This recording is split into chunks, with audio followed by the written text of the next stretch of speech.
మళ్ళా ఒక కంట్రోల్ తీసుకొచ్చాం. ఒక యుద్ధమే చేశాం. వరదల పైన ఒక యుద్ధం చేశాం. ఎవరైతే విద్వేషాలు రెచ్చగొట్టి వారు అధికారంలో ఉన్నప్పుడు చాలా వరకు దుర్మార్గంగా ప్రవర్తించి నిర్లక్ష్యంగా ప్రవర్తించి ఈ గండులకు కారణమైన అవన్నీ పూడ్చాం. ఒక విధంగా చెప్పాలంటే ఈ గండ్లు పడకుండా ఉండుంటే ఇంత కష్టం ఉండేది కాదు. హ్యాండిల్ చేయడం సులభం. నీళ్ళల్లో పోవాలి. నా జీవితంలో చాలా సంక్షోభాలు చూశాను.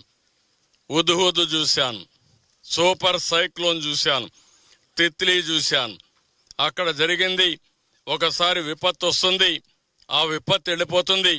ఆ తర్వాత మనం రెస్టరేషన్ కానీ రిలీఫ్ కానీ ఫాస్ట్గా చేశాం. ఇక్కడ రిలీఫ్ చేయడానికి కూడా అవకాశం లేదు. 8 అడుగులు 10 అడుగులు 12 అడుగుల నీటి ప్రవాహం కూడా ఉధృతం. ఓసారి ఎన్డీఆర్ఎఫ్ చేతులు ఎత్తేసారు. మేము వెళితే కొట్టుకొని పోతాం కాబట్టి ఈ ఏరియాలో మేము పోవంటే మళ్ళీ అడుక్కొని ఎన్ని విధాల ప్రయత్నం చేయాలో అన్ని విధాల ప్రయత్నం చేశాం. ఆ ప్రాంతాల్లో హెలికాప్టర్లు పంపించాం. హెలికాప్టర్లు కూడా మీరు చూస్తే మొదటి రోజున ఈ బ్రీచ్ ఎప్పుడైతే పడిందో, నీళ్ళైతే వచ్చినాయో, ఆ రోజు రాత్రి నేను హోమ్ మినిస్టర్తో మాట్లాడాను. హోమ్ మినిస్టర్ గారితో మాట్లాడి కేంద్రంలో హెలికాప్టర్స్ పంపించమని, ఎన్డీఆర్ఎఫ్ను పంపించమని, పవర్ బోట్స్ పంపించమని వారికి అప్పుడే చెప్పాను.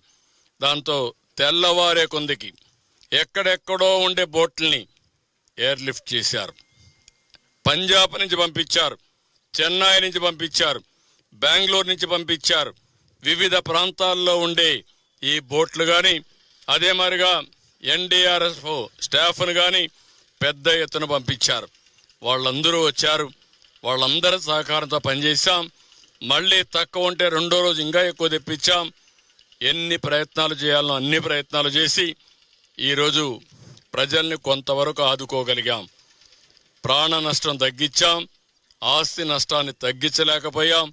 ఎందుకంటే ఒక్కసారి నీళ్లు వచ్చిన తర్వాత ఇంట్లో ఉండే అన్ని వస్తువులు, బట్టలు, మంచం, లేకపోతే అక్కడ ఉండే బెడ్, అదే మాదిరిగా వంట చేసే వంట సామాగ్రి, ఫ్యాను, లేకపోతే వంట గ్యాసు, తర్వాత స్టవ్ కానీ ఎలక్ట్రానిక్ గూడ్స్ అన్నీ కూడా ప్రతి ఒక్క ఇంట్లో ఒక వాషింగ్ మెషిన్ ఉంది, ఒక మిక్సర్ ఉంది, లేకపోతే ఒక ఫ్రిడ్జ్ ఉంది, లేకపోతే ఒక ఏసీ ఉంటుంది. కొన్ని ఇళ్ళలో టీవీలు ఉన్నాయి.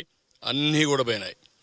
ఈరోజు వాళ్ళందరినీ కూడా పిలిపించి ఎన్ని విధాలా ప్రజలను ఆదుకోవాలనో మొట్టమొదటిసారిగా మీరు చూస్తే ఇప్పటికి 40,000 ఇండ్లలో, ఈరోజు 40 కాదు ఇంకా ఎక్కువ ఉంటుంది, అన్ని ఇండ్లలో ఫైర్ ఇంజిన్స్ పంపించి ఇండ్లు క్లీన్ చేసే కార్యక్రమానికి శ్రీకారం చుట్టాం. అదే మరి రోడ్లు క్లీన్ చేసే కార్యక్రమానికి శ్రీకారం చుట్టాం. కొన్ని వేల పంపులు తీసుకొచ్చి వాటర్ లిఫ్ట్ చేసి ఆ వాటర్ను కూడా కిందికి పంపించే కార్యక్రమాన్ని చేసే పరిస్థితికి వచ్చాం. అంటే ఒక పని కాకుండా ఏది కూడా మ్యాసివ్గా ఇన్నోవేటివ్గా వెళ్ళాం.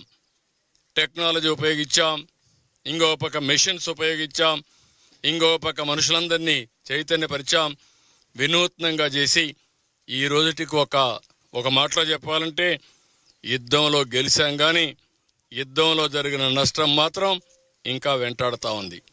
వరదల పైన యుద్ధమే చేశాం. యుద్ధంలో కూడా ఒక విధంగా మనం ఆలోచిస్తే యుద్ధంలో కొన్ని లక్షణాలు ఉంటాయి. సాయంత్రం 5 అయితే సన్సెట్ అయితే విరామం, అది యుద్ధ ధర్మం.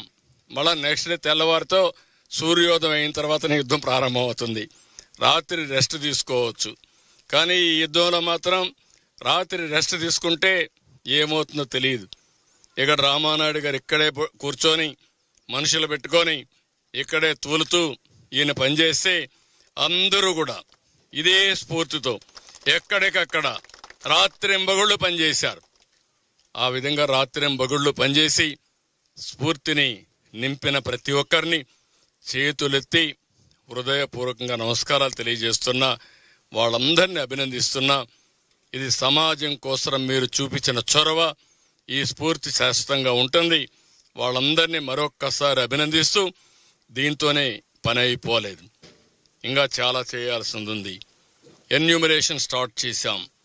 ప్రతి ఒక్క ఇంటికి ఎన్యూమరేషన్ టీములు పంపించాం. వాళ్ళు చెప్పిన డేటా అంతా తీసుకున్నాం. యాప్ ద్వారా